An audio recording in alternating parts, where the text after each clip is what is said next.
Assalamualaikum warahmatullahi wabarakatuh. Alhamdulillahirabbil alamin.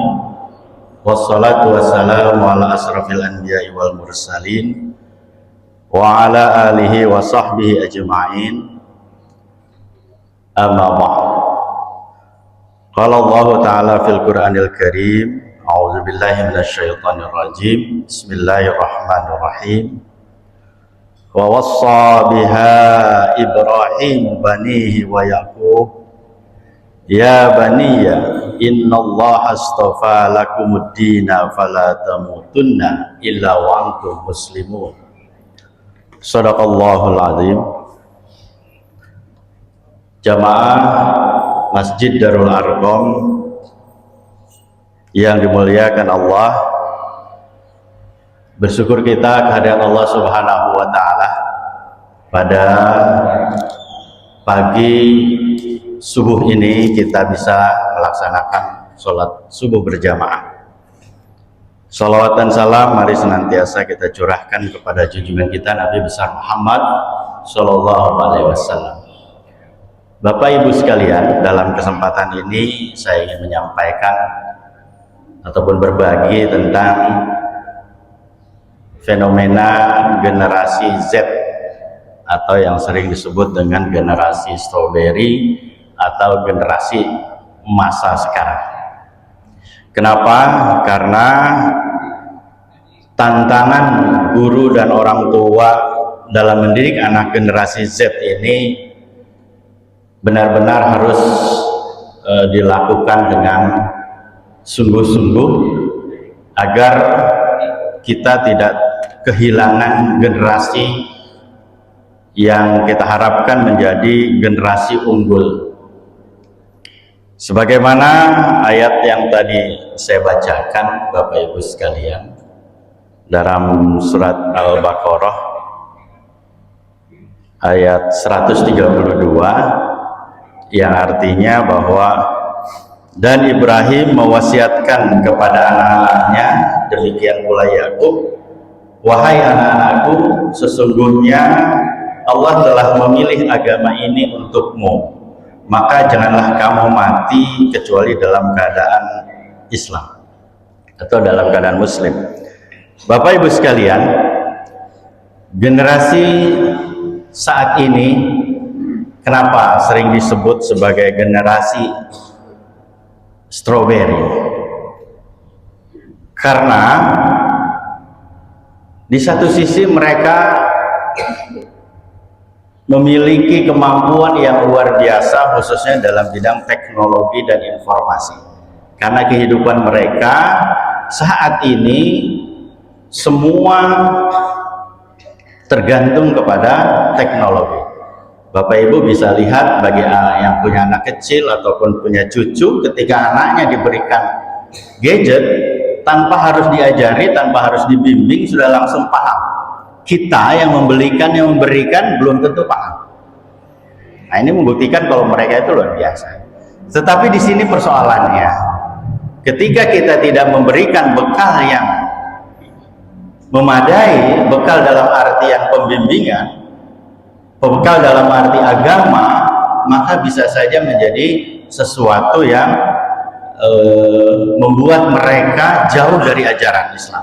Padahal pesan yang disampaikan tadi bahwa jangan sampai generasi kita dan kita juga meninggal dalam keadaan tidak muslim, ya. Kenapa? Karena pengaruh-pengaruh teknologi, pengaruh-pengaruh informasi yang tidak benar itu akan mengubah arah dari pandangan-pandangan hidup kita. Nah, anak-anak di era zaman sekarang ini cenderung karena kemajuan teknologi, maka mereka cenderung pergaulan bebas. Ya, pengaruh pergaulan bebas ini tidak lagi dibatasi oleh ruang dan waktu. Kalau dulu mungkin Bapak Ibu kita khawatir kalau anak kita pergi jauh pulang malam.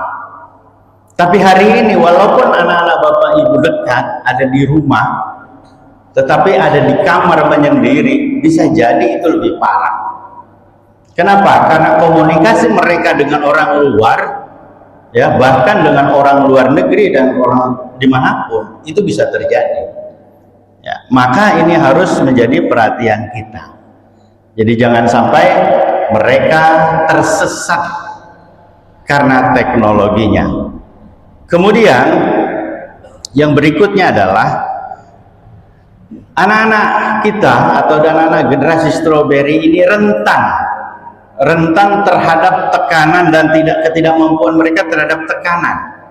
Ya, kalau kita mungkin dulu ketika menghadapi masalah, ya, ditambah lagi bagaimana kerasnya didikan orang tua, kita bisa kuat. Tapi anak-anak sekarang belum tentu seperti itu. Ya, sebagian besar mereka kenapa tidak mampu menahan kurang kuat ketika menghadapi tekanan, sehingga sedikit saja mereka menghadapi tekanan timbul yang namanya stres, yang namanya depresi. Mungkin Bapak Ibu bisa melihat di televisi atau menonton televisi, membaca berita, bagaimana sekarang ini sering sekali terjadi anak usia sekolah bunuh diri hanya gara-gara, kalau bahasa anak orang Pamulang, dikatain temennya. Dikatain temennya karena dia hanya terpaku pada teknologi, mengambil jalan terjun dari lantai 3 sekolah. Nah, beberapa waktu lalu itu kejadian. Ya, nah ini penting Bapak Ibu untuk kita perhatikan. Maka beberapa hal yang bisa kita lakukan sebagai orang tua, sebagai kakek, sebagai nenek, sebagai paman, adalah bagaimana memperbaiki komunikasi, membuka ruang komunikasi kepada anak-anak kita, kepada cucu kita, kepada keponakan kita, bagaimana kita bangun komunikasi yang terbuka, ya, sehingga kita bisa memahami bagaimana keinginan, perasaan dan sebagainya. Tentu dengan komunikasi ini kita bisa memberikan masukan dan memberikan pandangan keagamaan. Coba dibayangkan Bapak Ibu sekalian, ya, sama-sama ada demo di Jakarta dan di Nepal. Di Jakarta bisa selesai, tapi di Nepal sampai hari ini masih bakar-bakaran. Kenapa? Karena ternyata generasi muda Indonesia masih memiliki pemahaman keagamaan yang lebih baik. Tapi di Nepal, ya, Perdana Menteri, istri Perdana Menteri sampai terbakar hangus. Nah, ini menunjukkan bahwa harus benar-benar diberikan pemahaman tentang bekal keagamaan. Kemudian juga yang harus kita lakukan adalah memberikan bekal kepada anak-anak kita tentang teknologi yang bisa digunakan untuk hal positif. Teknologi itu ibarat dua sisi mata pisau. Satu dipakai untuk kebaikan, satu dipakai untuk kejahatan. Ketika dipakai untuk kebaikan, maka akan menjadi manfaat. Tapi ketika untuk digunakan untuk kejahatan, maka yang akan terjadi adalah kesesatan. Demikian, karena waktunya tidak cukup, kurang lebihnya mohon maaf. Wabillahi taufiq wal hidayah. Wassalamualaikum warahmatullahi wabarakatuh.